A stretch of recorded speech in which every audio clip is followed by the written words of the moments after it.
अस्सलामुअलैकुम दोस्तों और साथियों, उम्मीद है आप लोग खैरियत से होंगे। इस वीडियो में हम मुख्तसर तौर पे बात करेंगे कि आपने थूका और उसके अंदर खून है तो क्या आपको परेशान होना चाहिए। खून में ये जो खून होता है थूक के अंदर, स्पूटम के अंदर जो ब्लड होता है, इसको हम हेमोप्टिसिस कहते हैं। अगर किसी को उल्टी आए और उसमें खून होता है तो उसे हेमेटेमेसिस कहते हैं, लेकिन वो हमारा मौजू नहीं है। तो अगर किसी को खून आ जाता है थूक के अंदर तो उसको मालूम होना चाहिए कि 90% जो वजूहात होती हैं वो आम सी वजह होती है। मिसाल के तौर पे अगर आपको आपको खांसी है, आपको कोई वायरल इन्फेक्शन हुई है, आपको नज़ला ज़ुकाम है, तो बाज़ अवक़ात जो झिल्ली होती है हमारे सांस की नाली की, नाक की, गले की, वो इतनी नाजुक हो चुकी होती है कि किसी भी वजह से हल्का फुल्का खून आ सकता है। तो ये आम सी वजह है। बहुत सारे लोग जो सिगरेट पीते हैं तो वो भी जब खांसी करते हैं तो उनको भी उनके थूक के अंदर, उनके बलगम के अंदर, उनके स्पूटम के अंदर खून की कोई आपको एक स्ट्रीक या लाइन नज़र आ सकती है, तो परेशानी की बात नहीं है। लेकिन अगर आप बहुत ज़्यादा आपको खांसी होती हो, ज़ोर से आपने खांसी की, तो उस वक़्त अगर आपके थूक में काफ़ी ज़्यादा खून आ गया, क्योंकि काफ़ी ज़्यादा का मतलब क्या होता है कि 100 ml, यानी जो छोटा आप ये जो डिस्पोजेबल कप होता है चाय का, ये 150 ml का होता है। इसमें से 50 ml निकालें तो पीछे 100 ml बचता है। 100 ml से लेके 1000 ml क्या है कि जैसे 1.5 लीटर की आप पानी की बोतल लेते हैं, उसमें से 500 या आधा लीटर निकाल दें तो पीछे 1000 बच गया। तो अगर इतना ज़्यादा खून हो तो उसको हम कहते हैं मैसिव हेमोप्टिसिस। और वो ख़तरे की बात होती है कि किसी ने ज़ोर से खांसी की तो उसकी वजह से उसकी जो वो खून की नालियाँ जो सांस की नाली के साथ चल रही होती हैं उनमें ब्रेक हो जाता है, वो टूटती हैं, जिससे खून आना शुरू हो जाता है। तो वो काफ़ी टेंशन की बात होती है। वरना बहुत सारे लोग हैं जिनको अगर बुखार हुआ था, सीने में दर्द होता है खांसी के साथ, पसलियों में दर्द होता है उनको, और उनको अगर थूक में खून आ रहा है तो निमोनिया की वजह से हो सकता है। तो बड़ा ज़रूरी है कि आप अपने डॉक्टर को दिखाएं। बहुत सारे लोग जिनको काफ़ी अरसे से शाम को बुखार होता हो, तरेलियाँ होती हों, यानी स्वेटिंग होती हो, वज़न थोड़ा कम हो रहा हो उनका, और ख़ानदान में भी किसी को टीबी का मसला पहले रहा हो, या कुछ अरसे के लिए वो किसी ऐसी जगह पे गए हों जहाँ पे काफ़ी लोग इकट्ठे थे, तो उस सूरत में बाज़ औक़ात टीबी की वजह से आपके जो थूक के अंदर खून आना शुरू हो जाता है। तो तब भी बहुत ज़रूरी है कि आप अपने डॉक्टर के साथ राब्ता करें। लेकिन अगर आपने थूका है और उसमें थोड़ा-सा खून है, थोड़ा-सा उसमें कोई खुराक है, तो वो बाज़ औक़ात मैदे की वजह से होता है। लेकिन अगर आपने थूका है, उसके अंदर खून है, झाग है थोड़ी-सी, और म्यूकस, म्यूकस क्या होता है कि वो जो थूक के साथ बाज़ औक़ात आपको जब आप रेशा बाहर निकालते हैं, तो फिर बहुत ज़्यादा चांसेज़ हैं कि आपको फेफड़ों में से ये आ रही है, या फेफड़ों की जो नालियाँ हैं वहाँ से आ रही है। जो सीरियस चीज़ें होती हैं उसमें बाज़ औक़ात लोगों को अगर वज़न कम हो रहा हो, खांसी मुसलसल चल रही हो, सांस की तकलीफ़ चल रही हो, हड्डियों में काफ़ी ज़्यादा दर्द चल रहा हो, तो बाज़ औक़ात फिर जो, और वो स्मोकर भी होते हैं अक्सर ऐसे लोग, वो सिगरेट भी बहुत अरसे से पी रहे होते हैं। तो इस तरह के लोगों को अक्सर जो कैंसर होता है फेफड़े का, यानी जो लंग का कैंसर होता है, तो उसकी वजह से थूक में खून आता है, वो आमतौर पे ज़्यादा होता है। तो उसके लिए भी ज़रूरी है कि वो अपने डॉक्टर से राब्ता करें।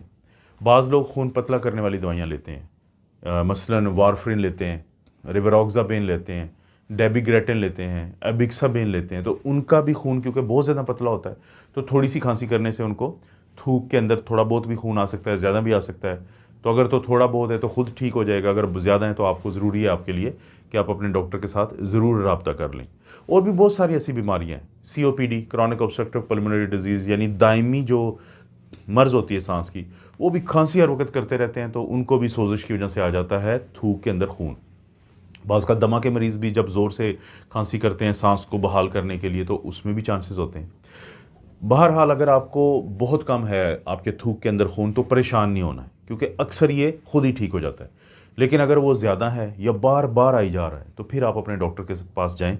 वो डॉक्टर आपसे मुकम्मल आपकी हिस्ट्री लेगा, आपकी फैमिली की हिस्ट्री लेगा, आपके नाक का मुआयना करेगा, आपके गले का मुआयना करेगा, आपको कहेगा कि खांसी करें और थूक निकाल के दिखाने की कोशिश करें।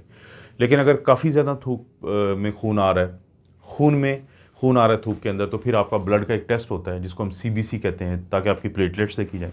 आपका खून का एक और टेस्ट होता है जिसको हम पीटी, एपीटीटी, आईएनआर कहते हैं, ताकि जिगर का देखा जाए, तो जिगर तो नहीं कि ख़राब हुआ हुआ है। इसी तरह से बाज़ औक़ात हम आपका क्लॉटिंग टाइम और ब्लीडिंग टाइम करवाते हैं। खून के अंदर कुछ क्लॉटिंग फैक्टर होते हैं जो जिगर बनाता है, उनको देखने के लिए। इसी तरह आपकी हिस्ट्री लेते हुए आपकी खून पतला करने वाली दवाइयों के बारे में जाना जाता है। लेकिन अगर मसला इससे ज़्यादा हो, अगर मसला यानी कि बहुत ज़्यादा हो और आपको थूक जो है वो भरा हुआ आ रहा है खून से, और ब्राइट रेड है यानी ताज़ा ताज़ा है, तो फिर आपका एक टेस्ट भी किया जाता है जिसको हम ब्रोंकोस्कोपी कहते हैं।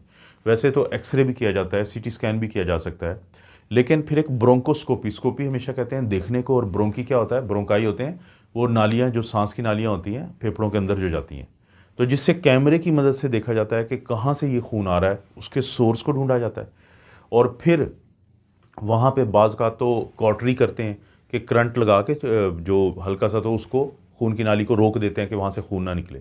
और बाज़ का एम्बुलाइजेशन कहते हैं। एम्बुलाइजेशन क्या होता है कि वहाँ पे कोई ना कोई केमिकल लगा के उसको बंद किया जाता है, बाज़ का ब्रोंकोस्कोपी के ज़रिए, और बाज़ का वैसे ही कैथेटर डाल के खून की नाली से, तो एक इमेज इंटेंसीफायर होता है, वहाँ से तलाश किया जाता है जहाँ से खून आ रहा होता है, और उसके अंदर कोई कॉइल डाल दी जाती है, कोई केमिकल डाल दिया जाता है, जेल डाल दी जाती है, इसे एम्बुलाइजेशन कहते हैं।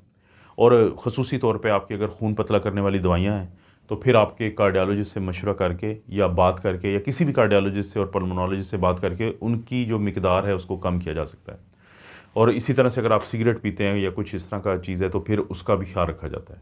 लेकिन अगर आपका पीटी एपीटीटी आईएनआर, जो खून पतला करने वाले जो क्लॉटिंग फैक्टर होते हैं जो खून को गाढ़ा करते हैं, अगर उनकी कमी है तो खून पतला है, तो उस सूरत में आपको खून लगाया जाता है, जिसको हम FFPs कहते हैं, फ्रेश फ्रोज़न प्लाज्मा।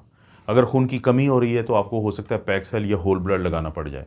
अगर आपके प्लेटलेट्स बहुत कम है, बाज़ का डेंगू के दिनों में यही चीज़ हमें देखते हैं कि जब बुखार होता है डेंगू का और आपके प्लेटलेट्स कम होते हैं तो आपको खून आता है थूक के अंदर, तो फिर आपको प्लेटलेट्स लगते हैं। अगर आपका 50,000 से कम है और थूक आ रहा है, या 10,000 से कम हो जाए तो वैसे ही लगाया जाता है।